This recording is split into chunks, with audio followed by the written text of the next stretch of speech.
Dans le cadre d'une conférence sur la sexualité et son rapport à la pornographie, nous avons interviewé Charlotte, tutrice et animatrice du collectif Régalons-nous. Cette conférence a eu lieu le mardi 9 novembre au soir. Je vous laisse avec Charlotte qui vous expliquera mieux que moi quel est ce collectif et quel rôle elle y joue. Vous pouvez s'il vous plaît vous présenter.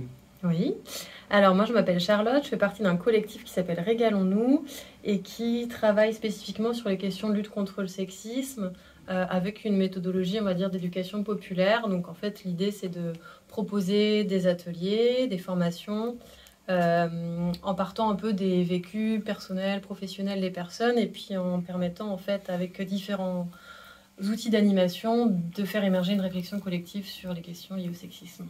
Et votre rôle du coup c'est? Je suis animatrice formatrice.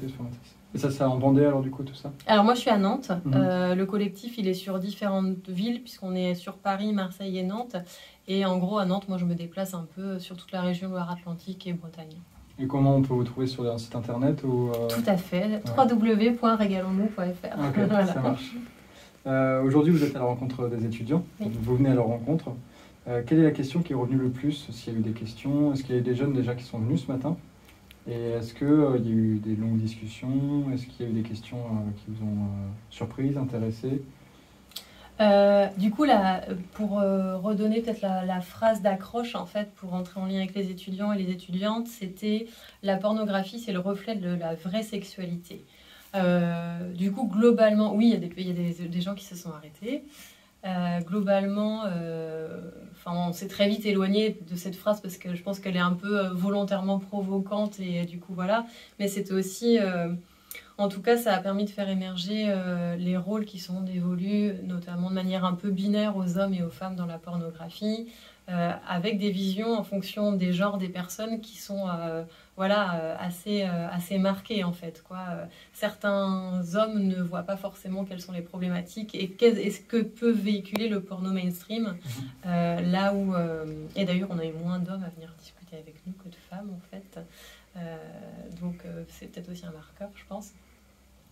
Et ce qui revenait beaucoup, c'est aussi qu'il y a un manque, en fait. La pornographie permet d'avoir, malgré tout, en fait, des infos en fait, sur les sexualités.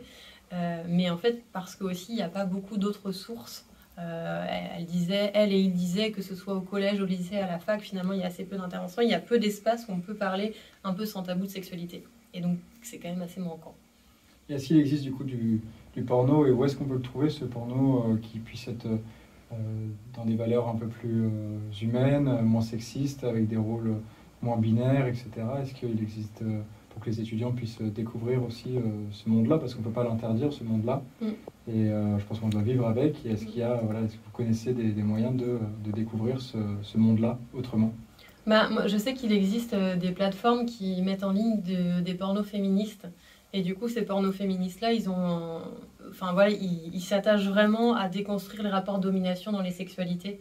Et du coup, par contre, à ma connaissance, là où sur du porno plus mainstream, en fait, il y a des plateformes gratuites sur le porno féministe, à ma connaissance, c'est payant. Donc du coup, en termes d'accès, on n'est pas sur les mêmes possibilités d'accès. D'accord. Okay.